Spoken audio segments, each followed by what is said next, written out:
My name is John Barton, and I will moderate tonight's event. Tonight's forum is brought to you by Alliance for a Livable Palo Alto, a group of diverse stakeholders from the Palo Alto community representing business, housing, community, and environmental interests who are dedicated to an open exchange of ideas on those issues.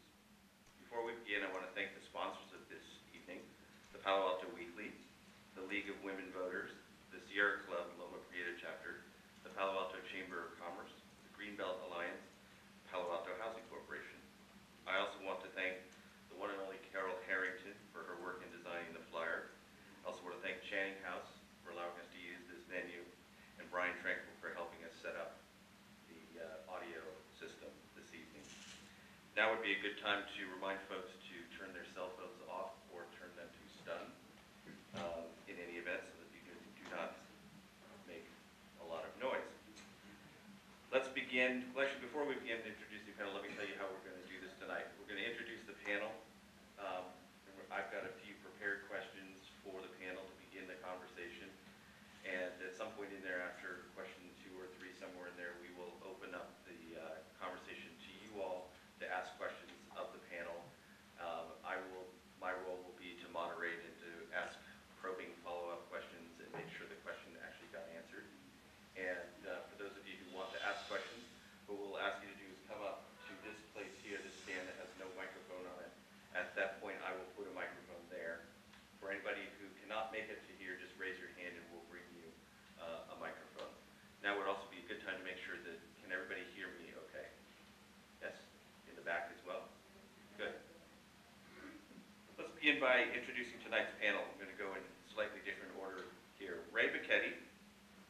Ray received his bachelor's and master's degrees from Rutgers University and holds a PhD from Stanford.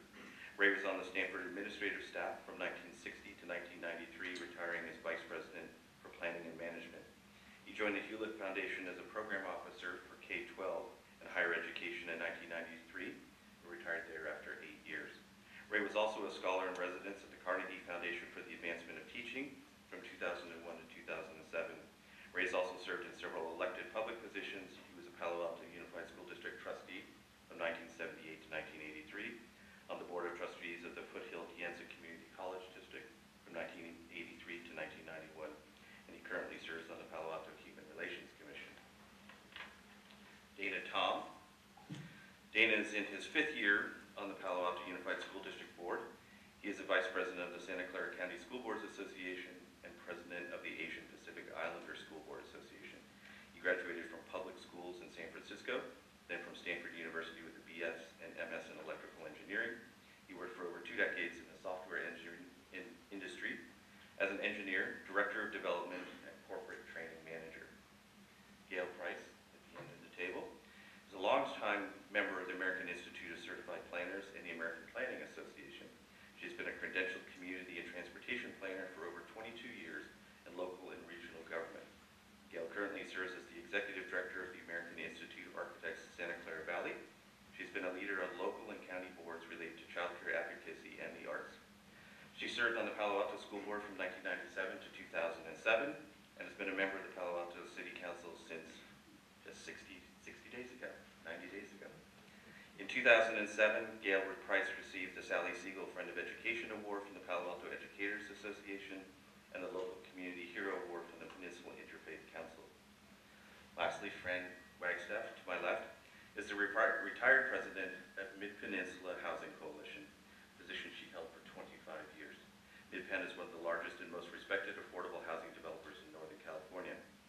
In retirement, Fran continues her focus on housing by serving as a member of the board of directors of Gulf Coast Housing Partnership, a New Orleans-based nonprofit seeking to build 10,000 affordable rental ownership and supportive housing developments in hurricane-impacted communities in Louisiana and Mississippi. She has received many honors, among them Woman of the Year by the California State Legislature, the KQED Local Hero Award, Affordable Housing Leader of the Year by the Nonprofit Housing Association of Northern California, and induction into the California Housing Hall of Fame by the California Housing Consortium. So we have a great panel with a great deal of knowledge and depth in the community on a variety of the areas that we're going to talk about tonight. So let me give a little background and then we'll kick off the first question. We're here to discuss a challenge in our community. A challenge that has led to loud vocalizations from many and precious little in the way of resolution. In short, the challenge is this. The City of Palo Alto is the recipient of growth pressures from the state through ABAG and through the general population growth of the state.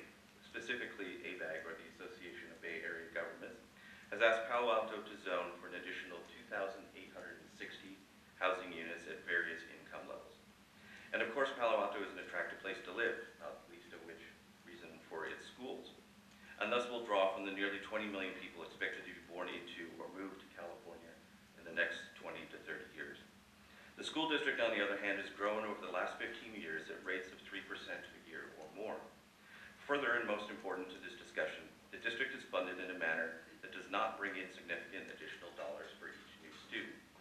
The conundrum should be clear. Thus, I would throw out to each of you for approximately 2-minute, or actually directly 2-minute answers, and our timer is down here. We'll hold up a sign when 30 seconds is left. Question number 1.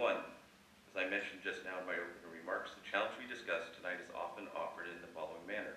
Palo Alto is being asked to grow by the state, but that growth fundamentally and negatively impacts the schools because the growth comes with no additional dollars. This tension between outside impact and community service seems to have no end and no reasonable solution. I've learned that when tackling a difficult problem, it is often wise to review the problem statement and reflect on its accuracy. Thus, for each of you, have we correctly defined the problem? Why don't we start with Gail?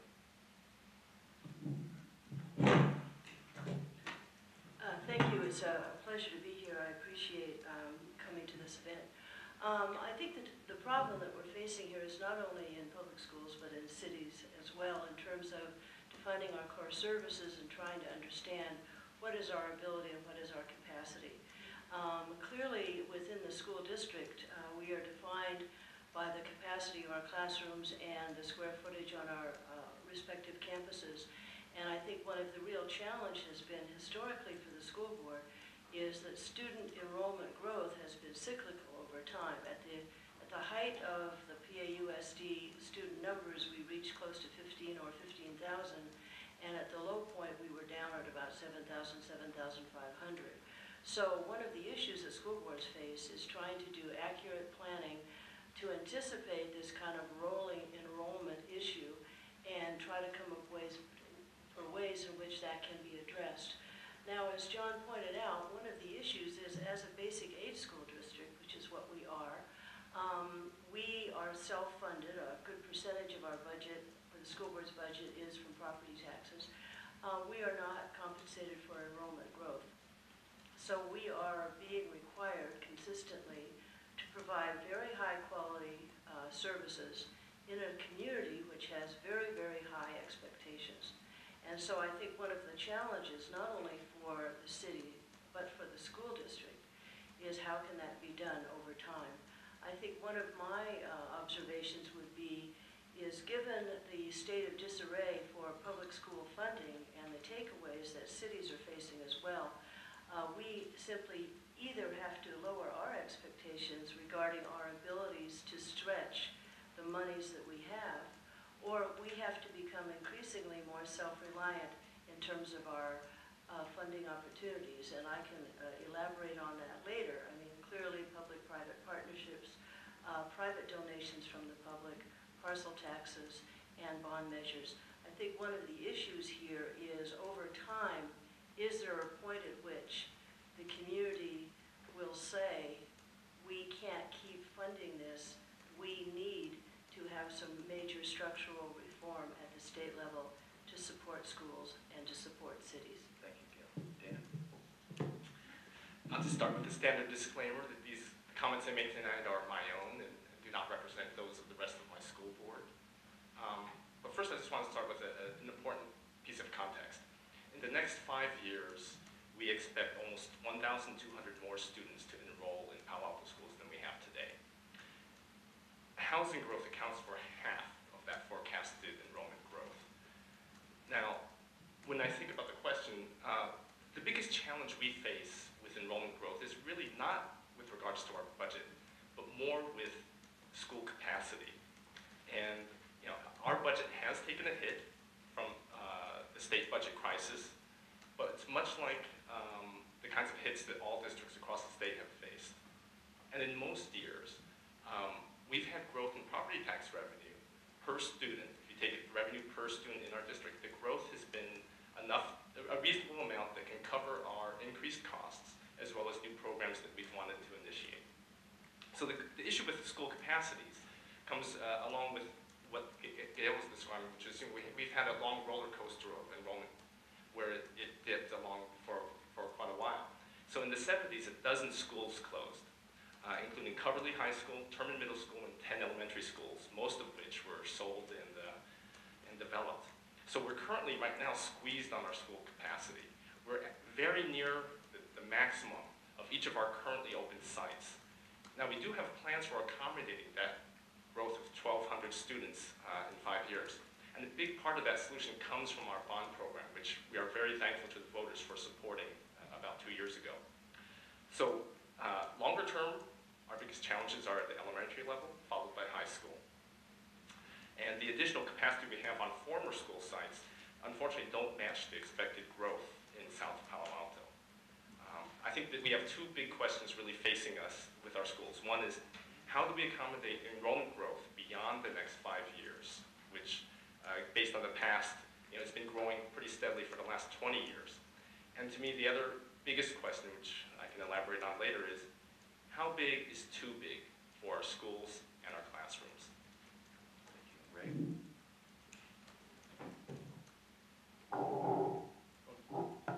John asked us to comment on his question, and I think his question is more complicated than he put it.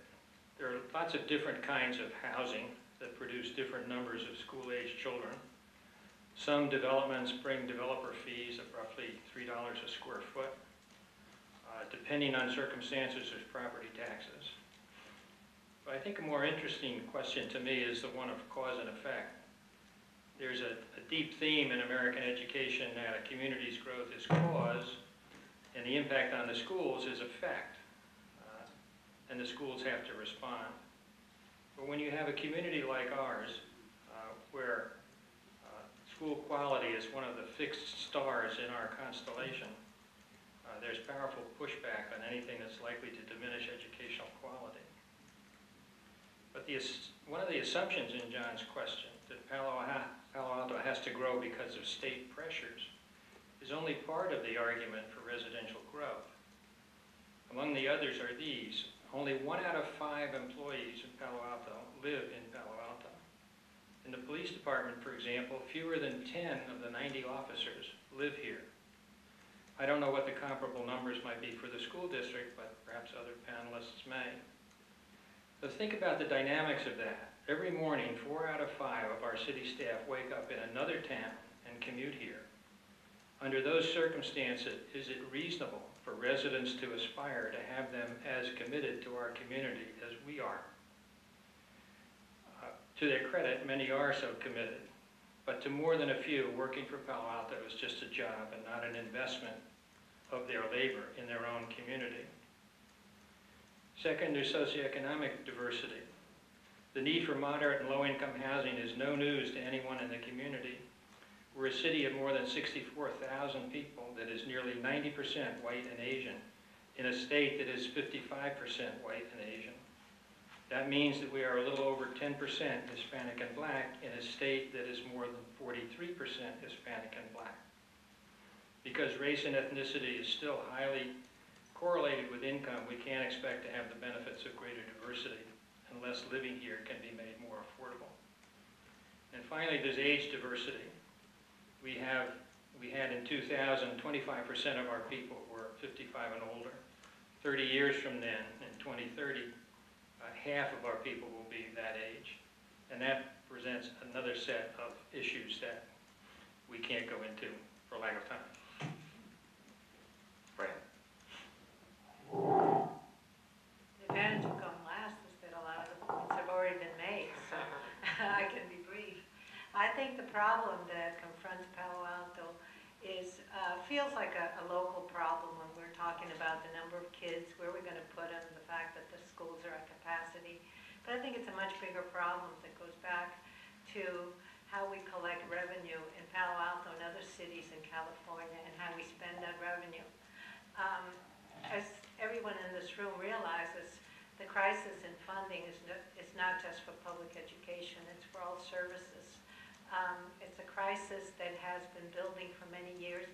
Prop 13. And I think the solution has to be a bigger solution than just in Palo Alto. I think Gail was right in saying that we have to be self-reliant, because absent a larger solution, the problem is going to continue.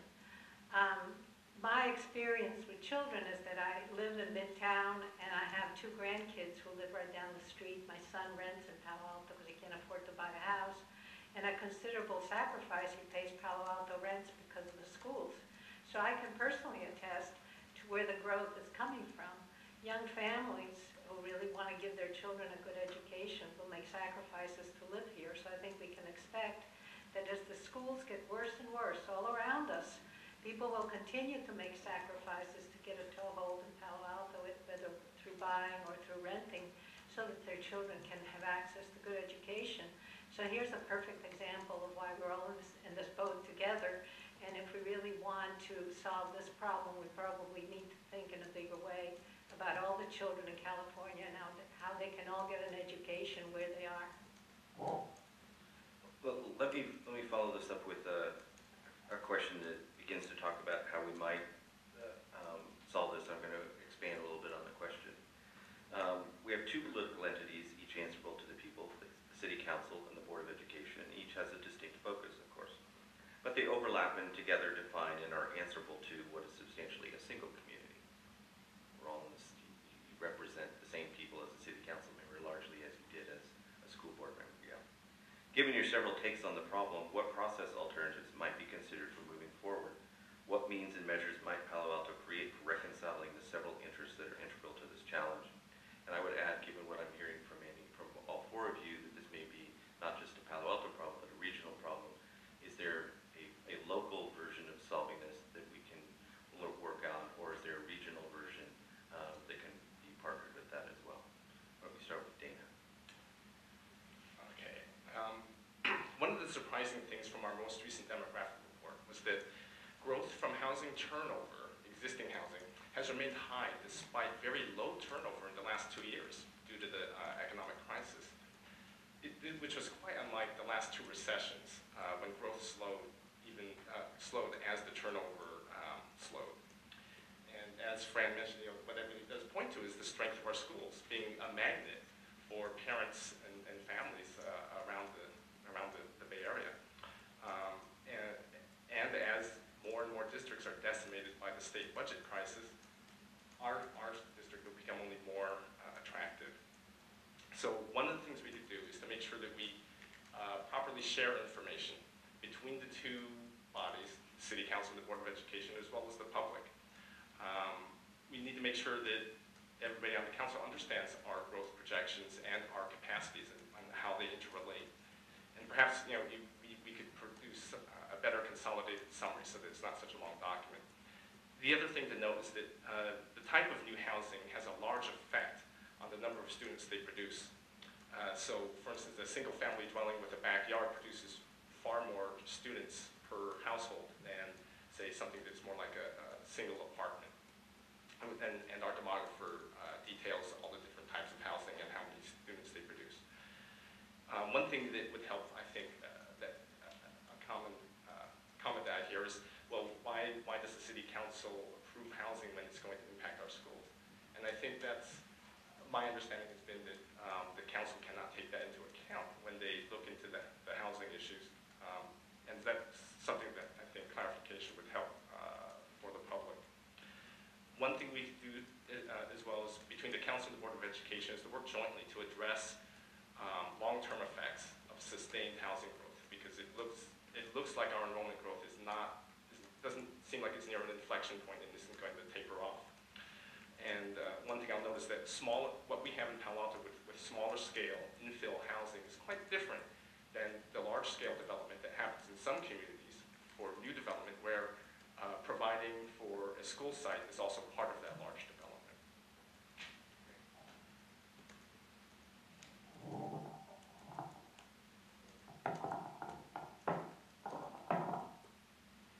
First, I want to make sure that we don't mistake and think of this as a problem and look for a solution.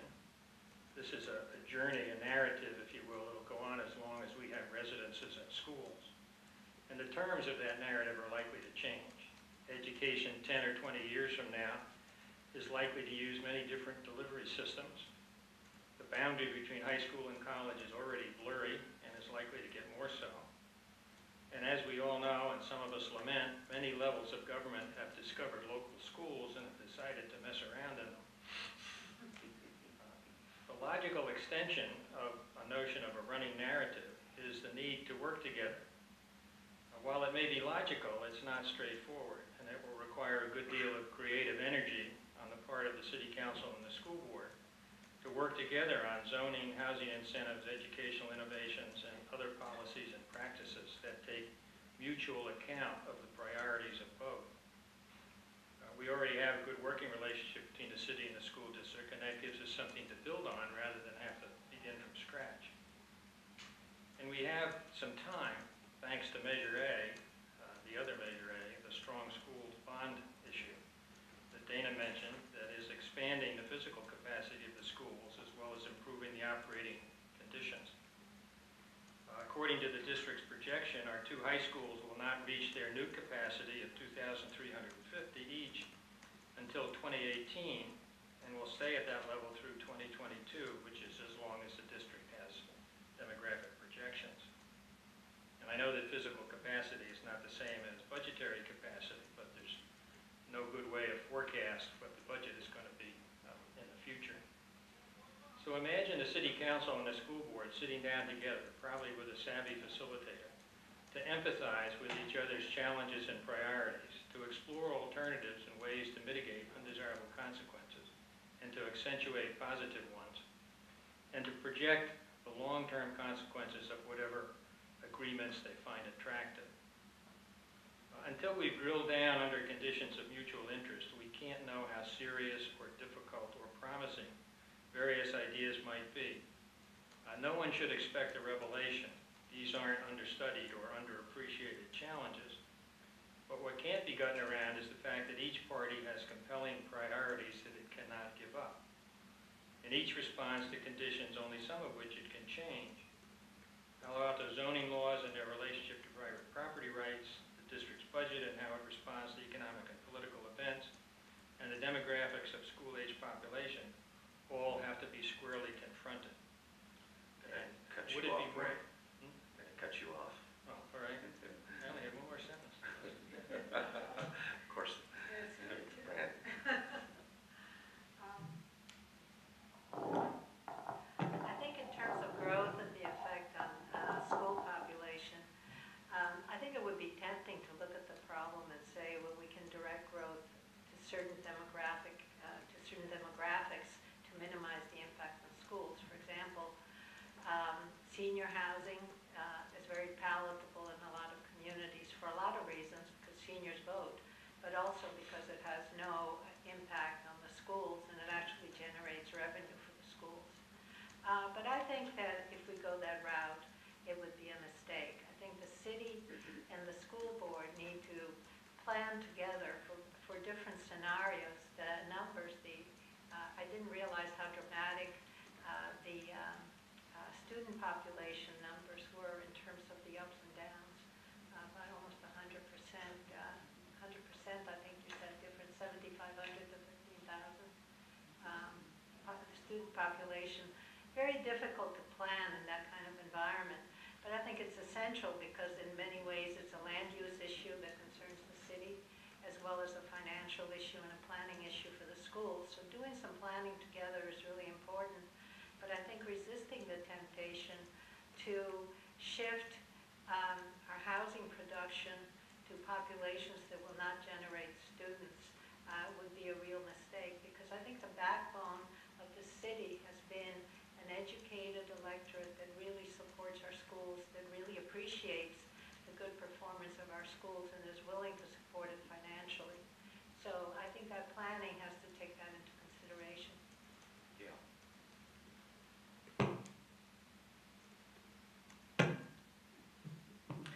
Several of the comments I was going to make, I will make, have been made by the other speakers. I think one of the issues is the city is in the process of updating its comprehensive plan and its housing element, both of which help define the vision of Palo Alto.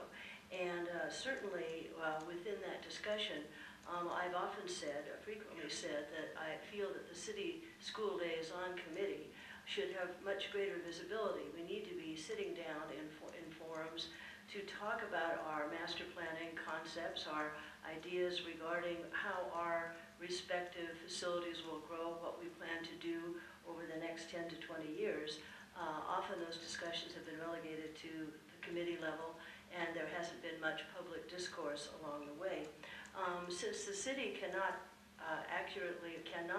take into account the issue of impact on schools, the comprehensive plan does have language around that, because clearly schools are key community centers and are integral to the fabric of our neighborhoods.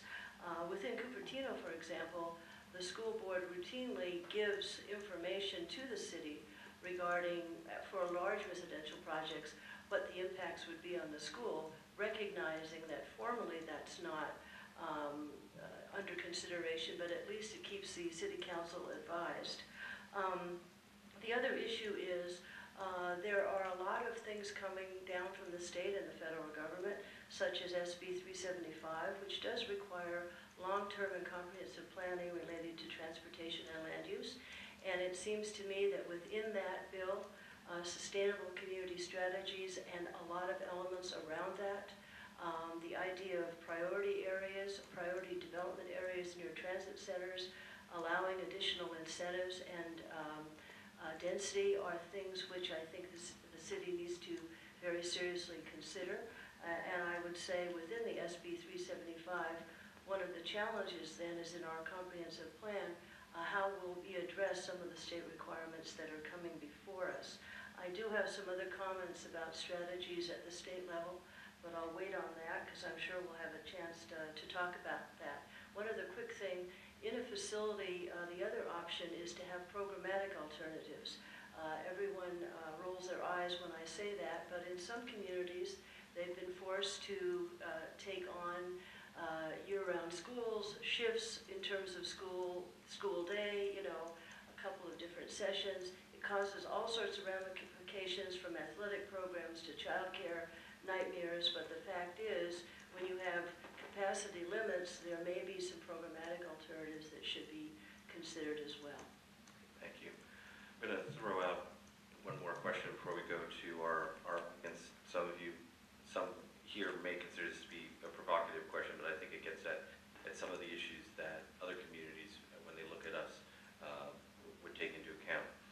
Many in other communities in particular would argue that Palo Alto is already a very well-funded school district with per-pupil funding at 2 times what other school districts have. How do we reconcile protecting relatively high per-pupil expenditures with limiting growth? We'll start with Ray.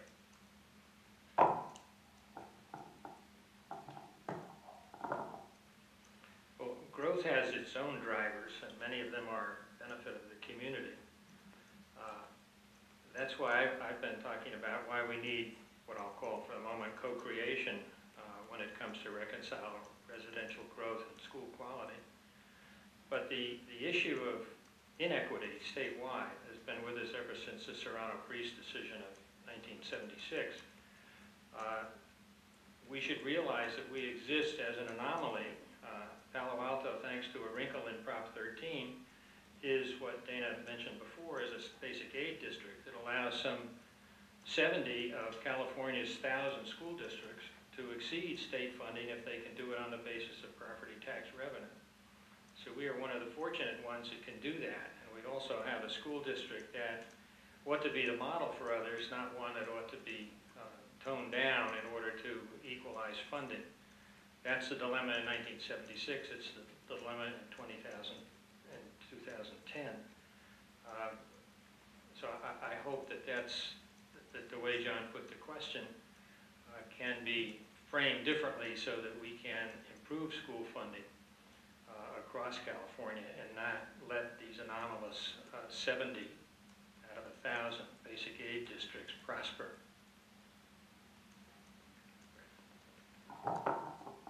I agree with Ray. I think Palo Alto is very fortunate in the amount of funding that it has and the amount of support that it gets from its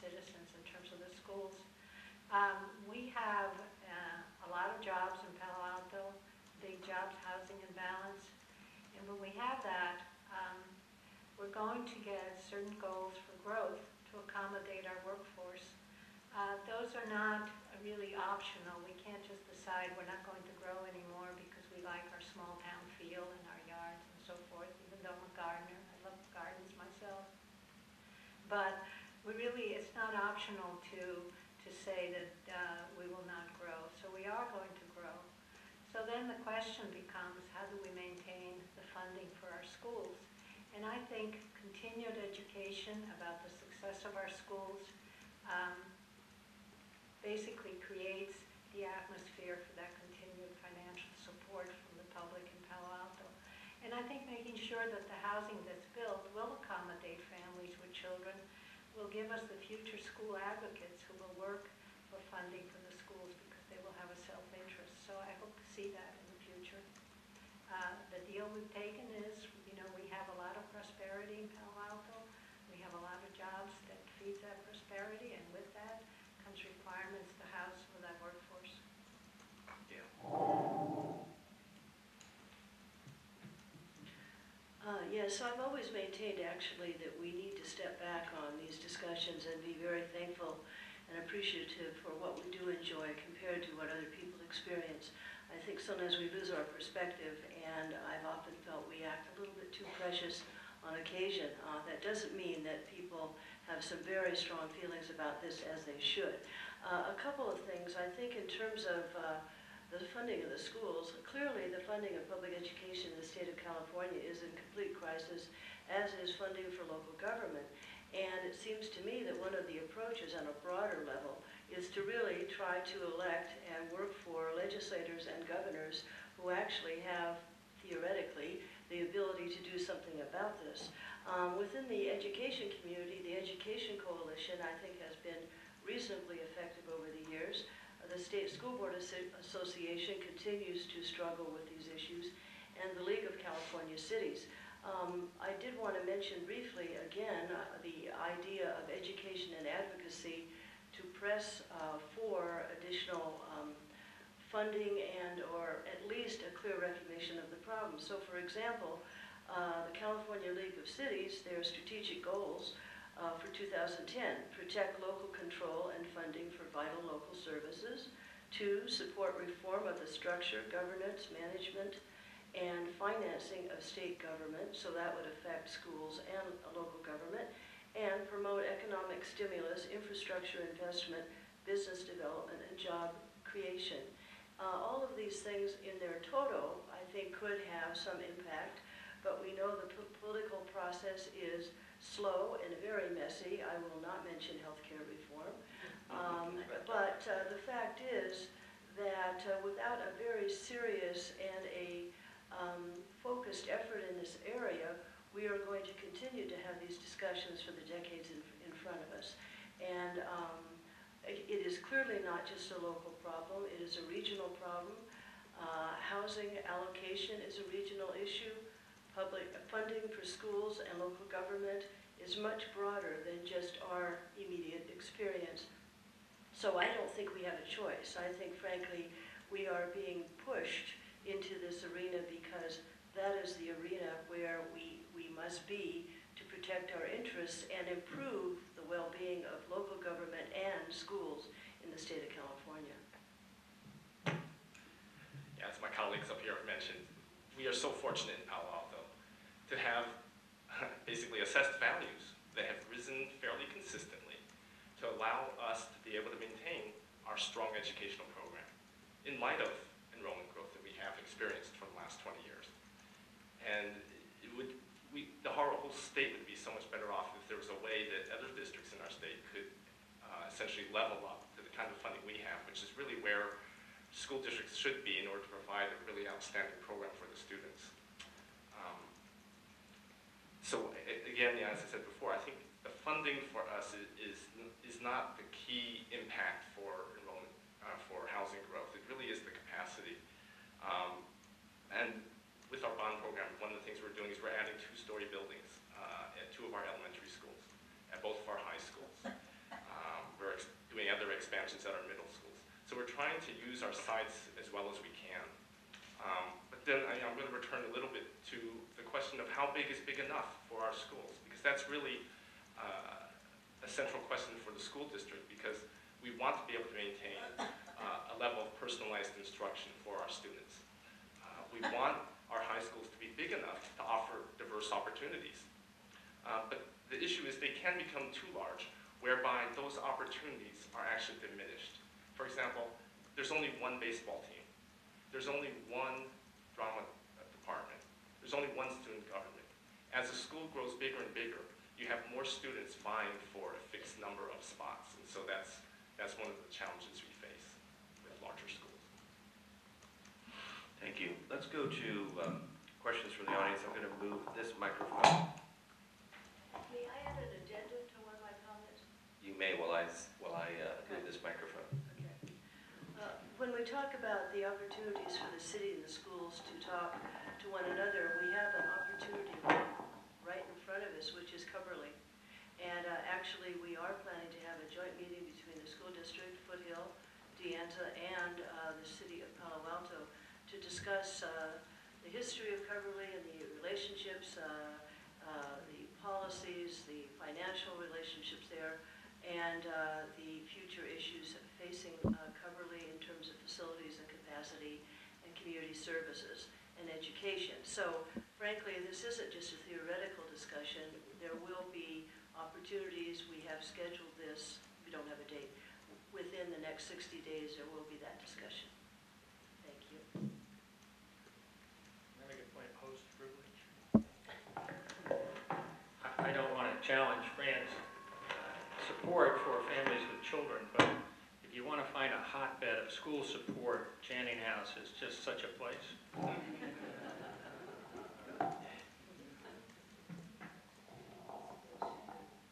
So if anybody would like to ask a question, we can come right up to the microphone here. If somebody that's going to have a hard time getting up, just raise your hand and we'll bring a microphone to you. We really want to hear from you, so any question is valued, and we want to hear all of them. So feel free and comfortable to come ask questions. Thank you, John. Irvin Dawood. I live at Alamo Place on Alamo Street. Two questions, one a little bit, both actually kind of short. First, Ray, you mentioned that there are 70 other school districts in the state that are basic aid out of the thousands that are revenue limited. Are we the only one of those 70 to have the same issue where there's a strong resistance to new growth because of the school impacts? Generally, I think in most communities, it's very common to oppose new growth. Often you hear things like traffic. But the impacts to the schools, it seems to be, at least around here, pretty much restricted to Palo Alto. I wish I could answer about other districts, but I can't. I have no idea what they are. Others might. Not as directly as I would like. I do know that Menlo Park is experiencing significant enrollment growth. It's really cramping them because they have very few options as far as school sites. But I don't know if that also manifests an anti-housing sentiment there. If I may, I'd like to answer that just because in my role as an affordable housing developer, I worked with more than 20 jurisdictions. So I have an opportunity to present housing developments to a lot of different entities. And I have to tell you that the concerns about schools is everywhere. In districts that have good schools, they have the same concerns as Palo Alto, that somehow bringing more development in is going to dilute the efforts of those good schools. In poor districts, they're saying they simply don't have the money to absorb more student population or the facilities. So it's universal. I can't think of one city where we proposed family housing that there wasn't concerned about the schools. And that's my point exactly, that the real problem is that throughout California, it's very difficult for a family to find a good education for their children unless they have a lot of money. And that's outrageous, and we should all be up in arms about that, because the fact that education has become a privilege rather than a right, public education was the great leveler that lifted people up, that gave people real opportunity. Now you need to fourth the price of admission to Palo Alto to get a good education. Isn't that outrageous? Let's think about all the children in California and the fact that they're entitled to an education. And one last question, and Dana, you said that the city is not supposed to take school concerns into effect on their land use decisions or something along those lines. Well, in their letter to the Association of Bay Area Governments in January of 2008, the city wrote a 4-page letter, and in that 4-page letter they said many of the components of the city's infrastructure are already at capacity, and another critical factor is the capacity limitations of the Palo Alto Unified School District. And then they went on to write several more sentences about the impacts of having the plan for 2,860 housing units when, quote, there is no available funding to accommodate the increased student population from the allocations. So it seems like they are talking about it even though they're not supposed to be talking about it. Is that right? I mean, yeah, I was bringing that up as something that I would like, actually personally, greater clarification on as far as how the city council is able to take into account the impact on schools. And so I actually turned to former council members. Yeah, okay. Well, there are a couple things. One, since the school district is a completely separate entity from the city, building on the school properties, et cetera, the city has no comment on that, for example. And going in the other direction, on a project-by-project basis, the city cannot formally make that observation. In their discussions and presentation of materials to ABAG, yes, if I had written the letter, I probably would have mentioned that too. But strictly speaking, on a project-by-project basis, that is not within their purview. Because frankly, the city couldn't say, well, you can't have this because you can't have this square footage or the housing because of the impact on the schools. But the schools, as public schools, must accommodate whoever comes through the door, as it should be. Though I'm the moderator, I think I have a piece of information here that would be valuable, and I think it's an irony to this discussion that one of the reasons, or the main reason that cities cannot use effect on schools in reviewing, say for CEQA or approving a housing project is a bond measure that allowed, or was a ballot measure that allowed school bonds to drop from 66 2/3 to 55%. There was a deal struck around the year 2000 between the development segment of California and the school education coalition. The development coalition had argued that they would argue against this bond unless there was some easing up on housing. And so some would argue a devil's pact was made in order to achieve a 55% for school bond.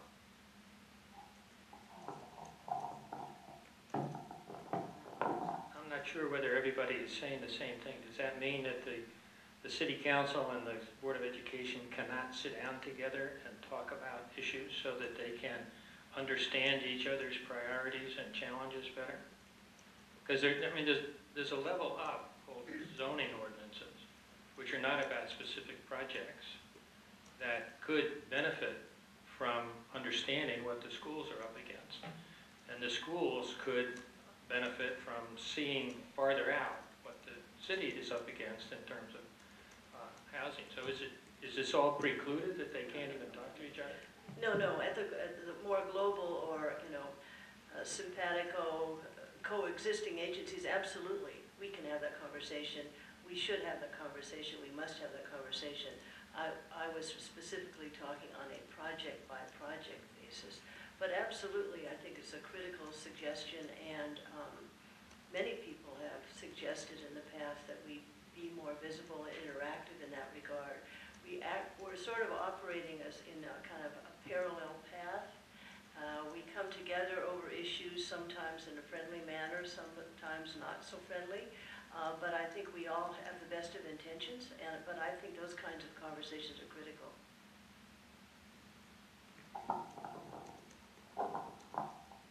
Again, we encourage you to come up and ask questions. I'm going to ask a question to keep things moving along here. And it relates to basic aid school districts. Typically,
think the political judgment is that there's no way you're going to get an affirmative vote to change Prop 13 on the whole, but that perhaps a split roll might be doable if people understood that the tax burden has really been shifted to individual homeowners. So it seems to me that something has to be done. Nobody wants to talk about it. You know, it's the elephant in the room. Politicians all duck when it comes to Prop 13, but how much ducking can we do when the state is basically bankrupt? We have to do something. So it seems that that's the only way to modify Prop 13 that seems to have a chance of succeeding politically, or at least a chance of being discussed. I don't even know if it has a chance of succeeding politically. I mean, the fairness of how individual homeowners are taxed would still remain an issue for me. I think it's very unfair, and I've owned my house for more than 20 years. I'm one of the people that benefits from Prop 13, but I still think it's very unfair that young families and newcomers to California have to pay so much more for a home, or if they decide to move, they have to pay so much more in taxes when the services they receive are no different from their neighbors who may be paying a fraction of what they're paying. So if the best we can do is split roll, I would certainly support it because I think we need revenue for the state. This goes back to the comment about the goals, the strategic goals for the League of California Cities, support reform of the structure, governance, and financing of the state government and local government. I think the fact that this keeps coming back is sort of like a bad penny. It kind of keeps coming back for discussion and debate, but politically it's so volatile and there's such strong feelings about it. But maybe, as Fran is suggesting, if we have indeed reached such a crisis point, that maybe there are many opportunities right now out there in terms of having coalitions and having reform conventions, maybe in the course of that debate that this kind of discussion has and must take place. But I think politically it's very problematic, and the last 30 years it's been talked about and talked about over and over and over again. But clearly from an equity point of view, in terms of just also an opportunity to provide funding for vital services, I think it's extremely critical.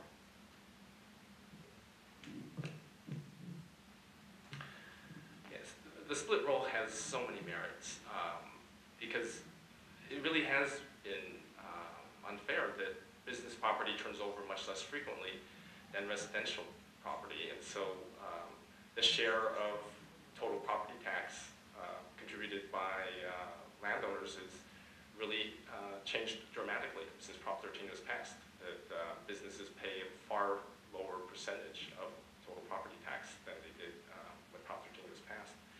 But the thing about it is that it's so difficult because Prop 13 remains very popular amongst voters when they're polled. It does appear to still be a political third rail. The split roll is really the only thing that has any legs, it seems. But you know, there's still such a strong anti-tax sentiment across the country, and in the headwind of a tremendous downturn that's affected both businesses as well as residences, it's going to be hard to really. It's hard. I mean, hard to make the argument that we need to increase taxes on businesses when businesses are in trouble. Though, as Fran mentions, I mean, sometimes the only time you can make a significant change like that is when you are in crisis. And you know, I guess as it's been said, I think by Rahm Emanuel, you know, a crisis is a terrible thing to waste. And you know, the question is, how bad does it have to get before we really take on something like Prop 13? As I've gotten older, one of the things I've noticed is that time goes faster. And when I think about how much time do we have to solve some of these problems, it's great to look forward to the systemic reform, the split roll or something that really works for all of California and changes a terrible inequity. And I hope that we do that. But in the meantime, we should not use that as a hope that somehow obscures our need to figure out shorter-term solutions, because the capacity of the school district, even as currently expanded through Measure A, the Strong Schools Bond issue, is not that ceiling is not that far away.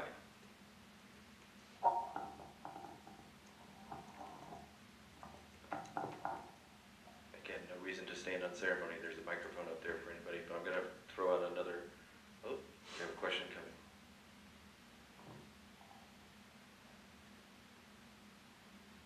Castle. You've talked about the city having to follow certain guidelines and not discriminate against families with children in its project-by-project basis. But is there not also limitations on zoning against families with children in the implication of federal law and state law, I believe, that you can't discriminate against families with children? It's much, that requirement is broader than just the direction to the city not to do it on a project-by-project basis. Gail, you want to start on this one as a planner? Well, the Fair Housing Act clearly has a history which just clearly supports opportunities for all individuals, families, and others in terms of an opportunity to have housing. I think one of the challenges here is to make sure that we do provide a variety of housing styles and products and sizes that make it possible for families to operate within, smaller or more modest square footage. I think one of the issues there, of course, is the underlying point made earlier about affordability. But I think as a community, I've often felt, and others do too, I'm not alone, that we have a social responsibility to provide a variety of housing styles and sites and densities in order to accommodate likely population growth within the region.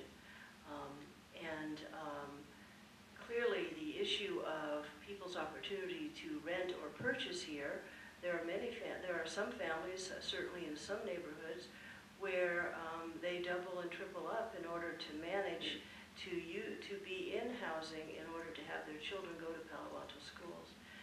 So it is a real issue here, and other communities are facing the same thing. Fran, you in 25 years of developing housing, you've probably run into this issue a few times. Yeah, the issue of family housing, I can tell you from my experience, has been a hot potato everywhere.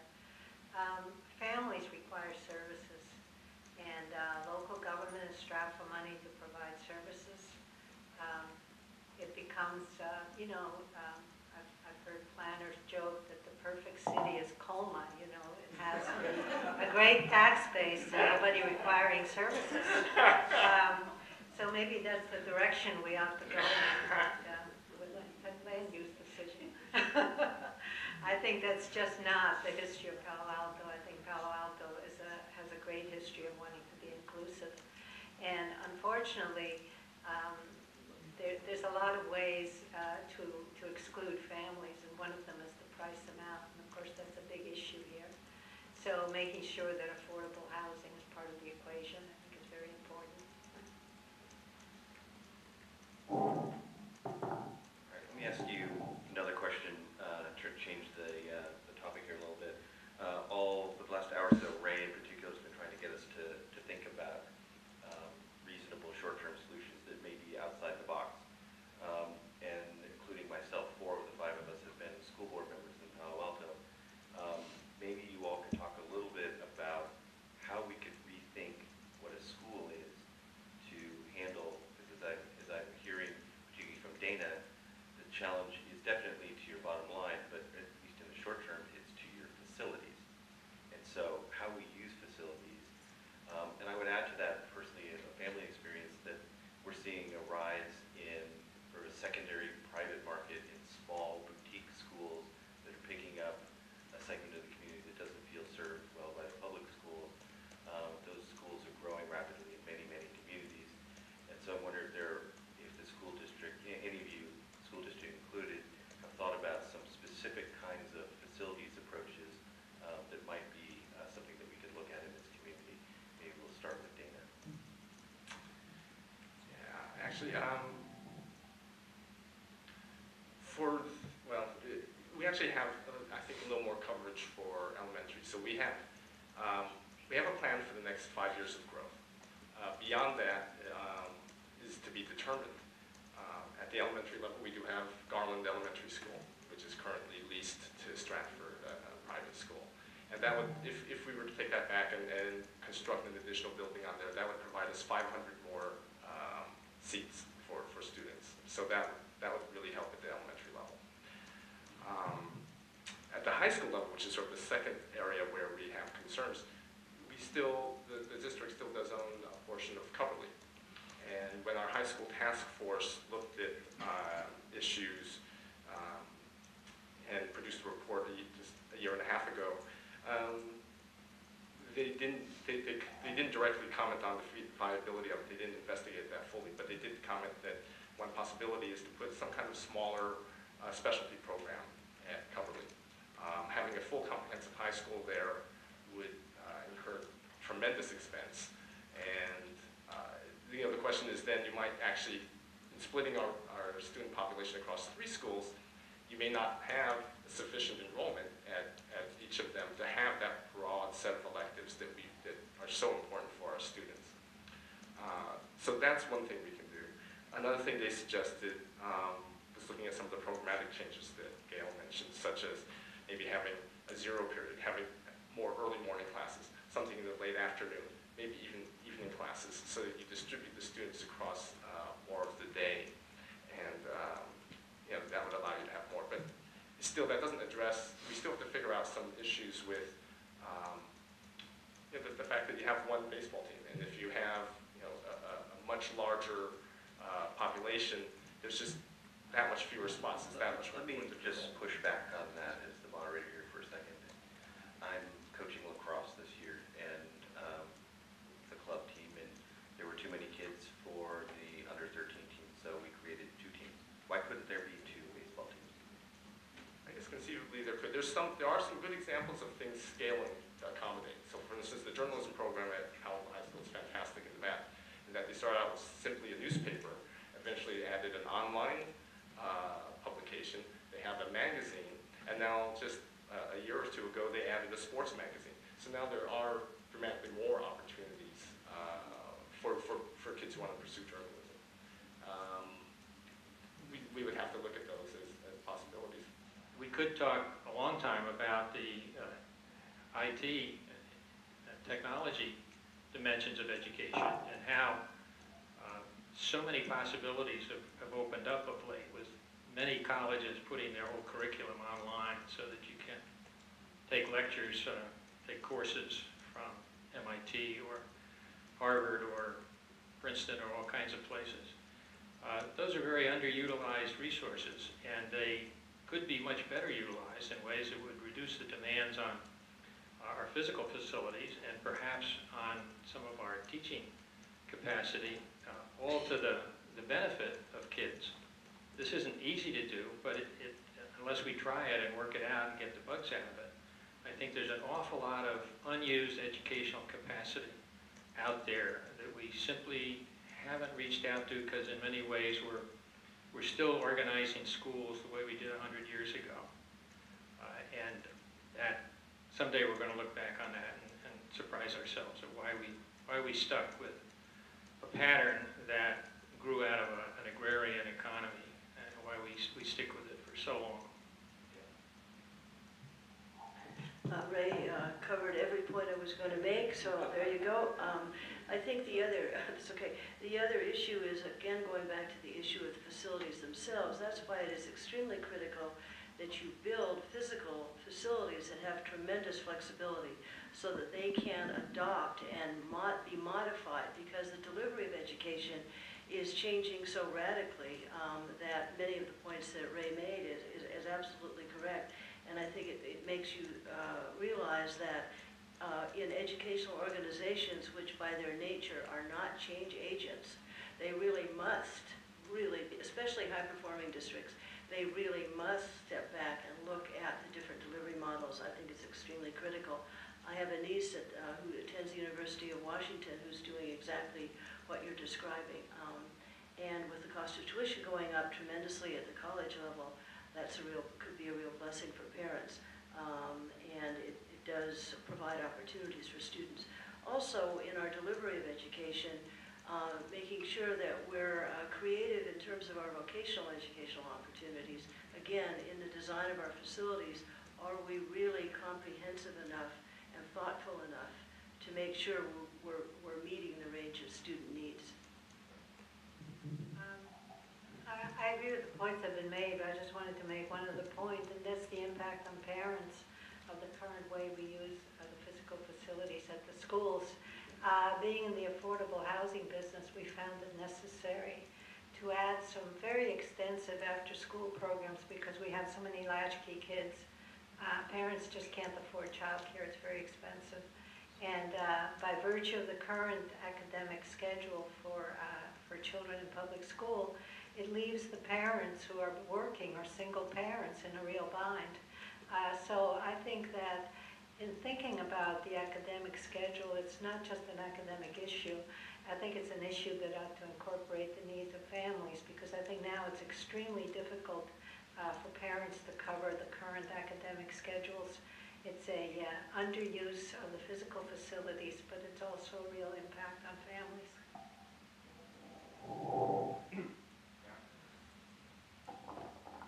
Hi, I'm Bruce Swenson. I live on Waverly Street here in Palo Alto. I'm also a trustee at Foothill De Anza Community College. And I want to follow up on a couple of the comments that the panel was made regarding, Ray, I think you alluded to the blurring of lines between the high school and the college level. And Dana, you talked about the space needs in the district and the possibility of some kind of a magnet school and so forth. And Gail, you alluded to the Coverly site and the possibility for some redevelopment there. Just make a brief statement and get your reaction to it. I think for those of you in the audience who don't know, we at the Foothill De Anza have a large center located on the Coverly site, which we've had there for like 25 years. Quite a large enrollment. It's roughly 3,000 students enrolled each quarter. We're in facilities there that I think we all know are deteriorating, very old buildings that were built in the early 50s, as I understand it. And in our recent bond issue, we identified money to develop a new off-campus center, which one possibility could be at the Coverly site. And it just seemed to be natural, given what we talked about tonight and given our capabilities, but our needs also for a long-term solution, to have some kind of a joint partnership with Palo Alto Unified to blur some of those lines, take a certain cadre of students that is the proper profile, and perhaps jointly serve them or serve them somehow. We are not a basic aid district, and so we can benefit financially from some of that, the money linked to that. But I think we would need to develop a common vision of who those students would be, what the programs would be, and so forth. And I'm just curious whether you think that this is a natural thing to do, and also what kinds of students would be maybe the types we ought to be looking at, types of programs that would fit into this blurred vision or blurred category that you alluded to, Ray. I'd be interested in your comments on this. So I think the gist of the question is linking specifically with the Foothill De Anza Community College District and what might that look like, and I think specifically to what we're talking about tonight, what that might mean for facilities as well. Ray, you want to start?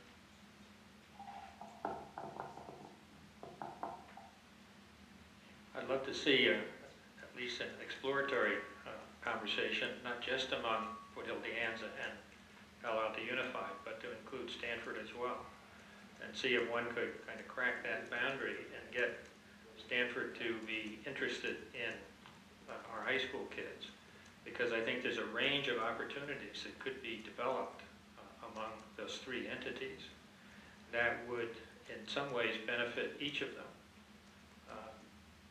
Whether that can be done, I think Stanford's probably the more difficult nut to crack. But I would think that Foothill and Palo Alto Unified could make some common cause. And it would take some changes on the part of Foothill De Anza to have the kind of demanding curriculum that would easily transfer to a four-year college, and to smooth out some of the problems that come when kids chop up their higher education experience into too many pieces.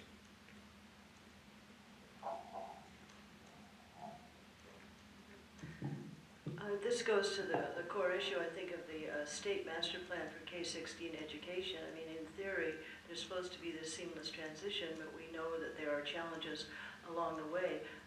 The Foothill Middle College program is one of our stars, our mutual stars, and I think certainly an expansion of that makes a lot of sense. I am a proponent of additional programmatic solutions here. I think the other issue, though, before us is in terms of the use of Coverly per se. There have been some concepts discussed in terms of sale versus lease, and we're in the midst of examining all of those. But I think more importantly, to have a very clear understanding of the agreements that have been made, the votes that have been taken by the people of Palo Alto, the utility tax, et cetera, et cetera. But I think programmatically, it makes a lot of sense, and I am absolutely sure, with no data at hand, that there are many other communities that have done this successfully that we could learn from. And I'm sure Foothill De Anza has a lot of good ideas about that. I definitely think it's worth exploring collaborations to support our students. The middle college program we have is very successful for the students who participate in that. And I think what we need to move away from are one-size-fits-all solutions, and that's absolutely along that line. As our schools have grown, it has become evident that for some of our students, the large comprehensive high school is not the right fit, and rather than have them just simply suffer and even worse drop out, expanding our alternative educational programs is very important, and that's one that is worth pursuing.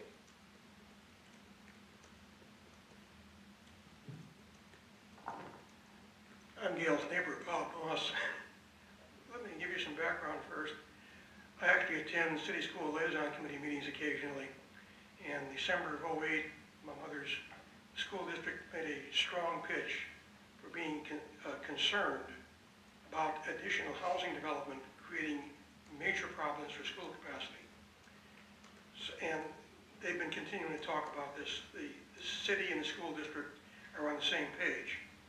It's just that when a project is approved or disapproved, the city cannot officially say, gee, it's going to impact the schools. But I can't, it's going to affect them. They can do that.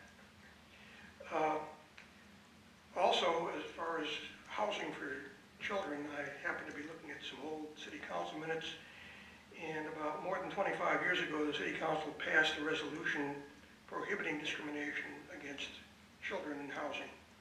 So it's illegal in Palo Alto, besides the other state laws. Another thing that most people don't understand is that every housing unit which is built in Palo Alto has a net cost to the city. That is, it costs the city more for services than they get in property taxes of approximately $1,200 per year.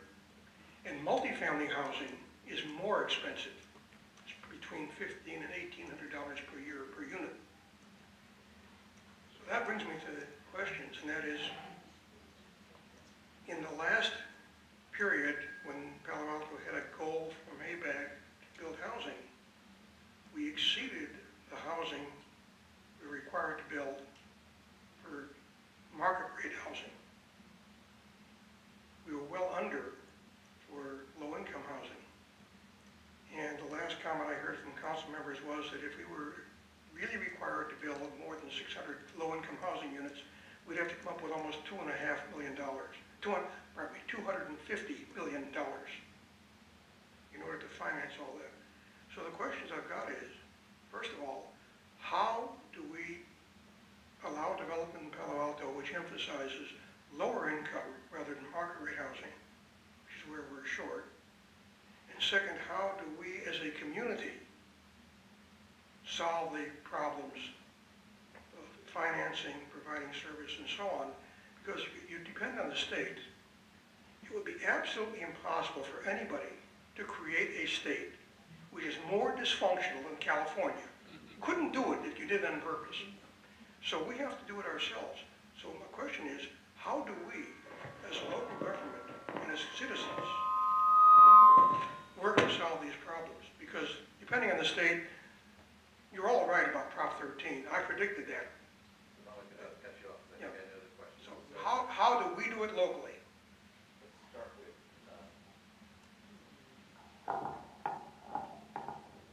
Let's start with Fran on the question of incenting and affording and subsidizing affordable housing. Having worked in a lot of communities, I saw a pattern to the cities that got a substantial amount of affordable housing and those didn't. And that pattern is really one of true interest and willingness to do it. If the real intent is there, the city has tremendous powers through zoning and land use, which creates value. They have ways to make things cost a lot or not cost so much. There are programs out there that can be piggybacked with city money that can bring most of the subsidies in that are required to build affordable housing. The major problem is identifying sites where affordable housing can happen and then sticking to your guns that you want affordable housing there. Let me give you an example. In Mountain View did not have sufficient affordable senior housing. They did a precise plan, but they identified certain sites. In this case was during the period of time when they were selling off school sites because they were surplus. They said that they wanted affordable senior housing on those sites. They did a precise plan identifying what they wanted. The developer, sort of a succession of developers, came in saying they couldn't do it. It was impossible to do affordable housing on these sites. And they needed to do something else. They needed to do townhomes because at that point, townhomes were selling well. And the city just kept saying, no, we won't accept that. That's not what we want. We have a precise plan for these sites. You know, all those sites ended up getting affordable senior housing. I built it, so I know how it went. Because ultimately, those sites were sold at a price that was affordable to make these projects work. Now, there's an example of zoning basically determining affordability. And it worked very well. It worked on 3 different sites. So there are resources in terms of some programs that can be applied. The city does get some fees which can be applied for affordable housing. There is financing available. It's more difficult now just because of the whole turmoil in the financial markets. But the organization that I left is starting more than 400 units on the peninsula this quarter. So, you know, nobody else is building, but affordable housing is still getting built. So you really have to have a council that's dedicated, a staff that has clear direction to locate sites, get their hands on some sites, and then the housing will happen.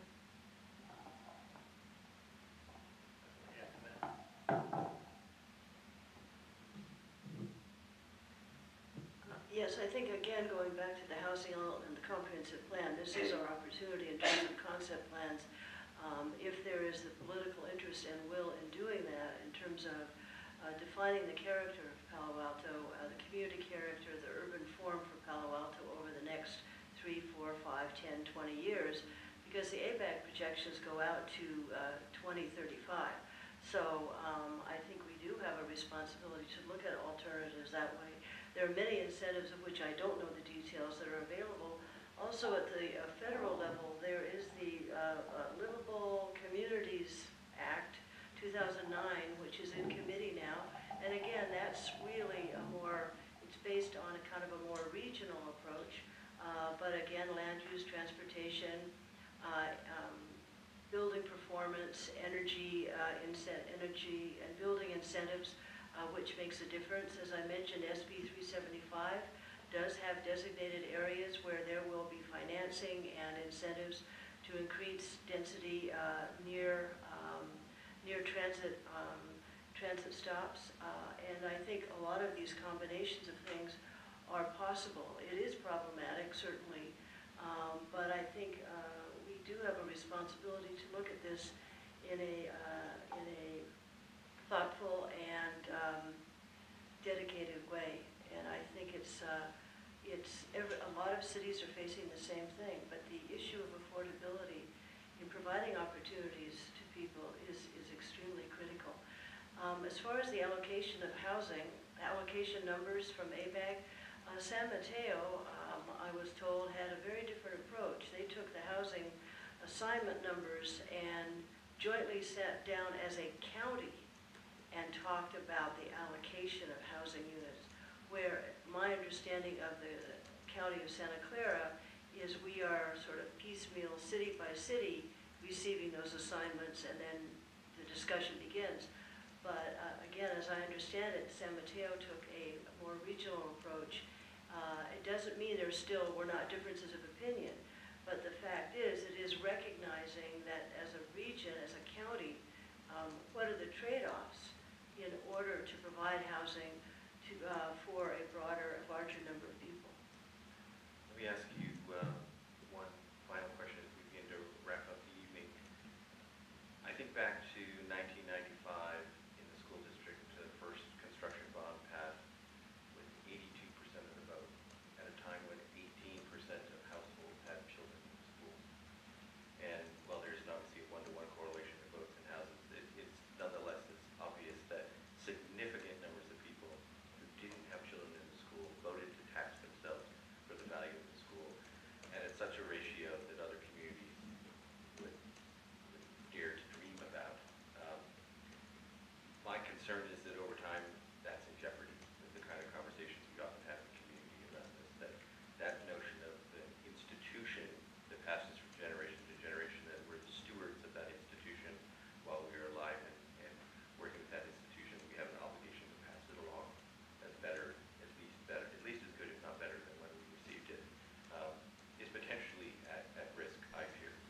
And so what I would ask is that each of you to talk about 2 or 3 things in 90 seconds each, plus or minus, that we can begin to do, maybe coming out of this conversation tonight or elsewhere, to begin to address the central challenge that we've talked about tonight. 2 or 3 concrete things that would potentially help us as a community and as institutions with this conversation along. We'll start with Gail. Historically, most people have not understood, even experts, the funding of public schools. So one of the issues, I think, is educating the public about the sources of funding for basic aid school districts.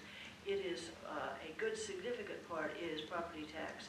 And so we have a kind of a reciprocity or symbiotic relationship with the city and city services, the presence of Stanford in a college community.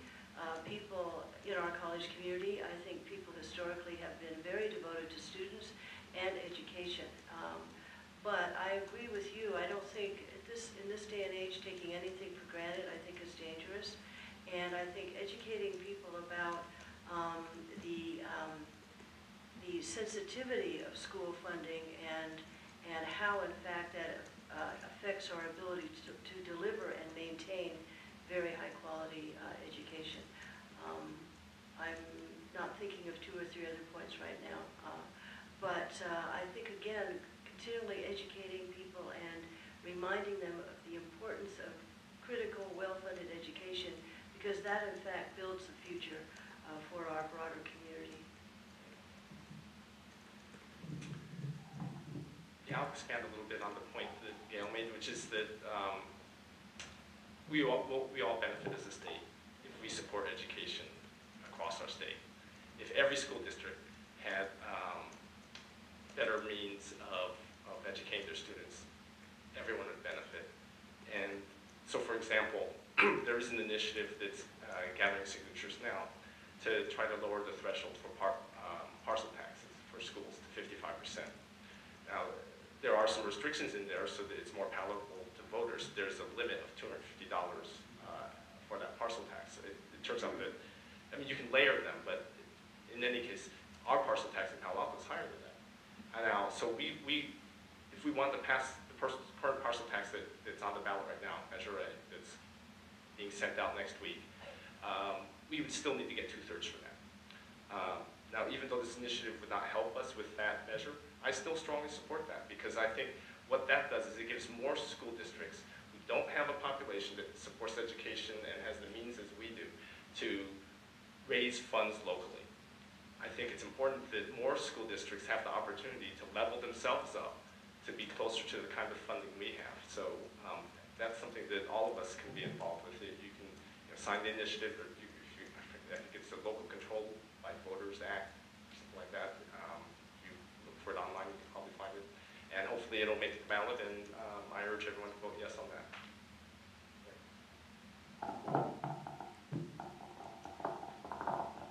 Well, John asked a very telling question, because I think the future of public education is not anywhere near as assured as it used to be.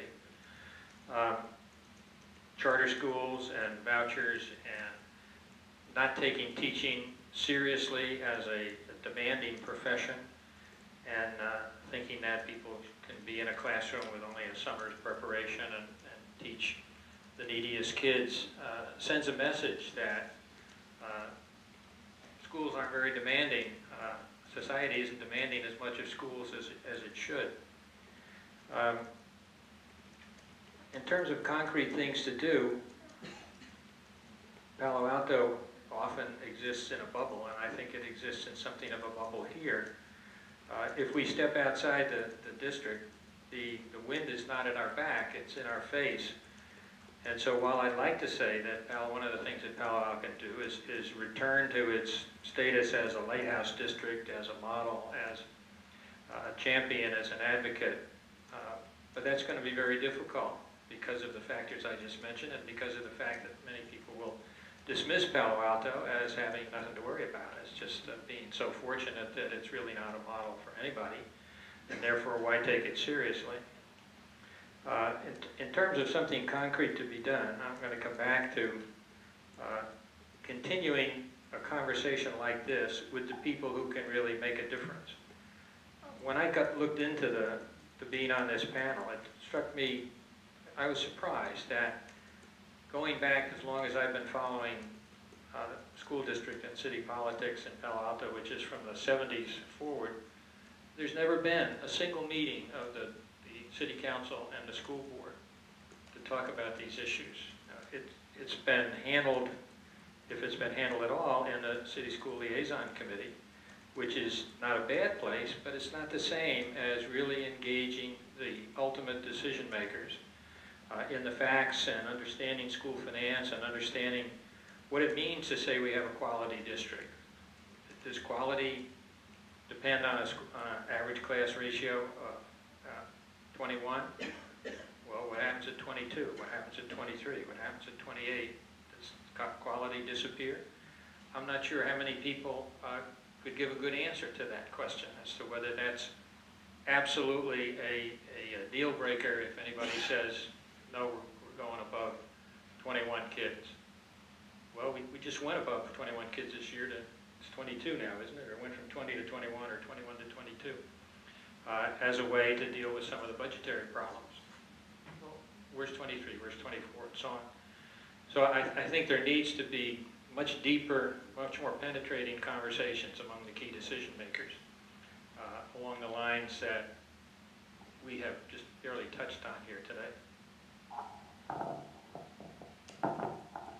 Because I'm not on a school board, I will not be involved in the policy issues, but I think I'm with Gail that in Palo Alto as a local issue, we have opportunities for self-reliance that few communities can measure up to.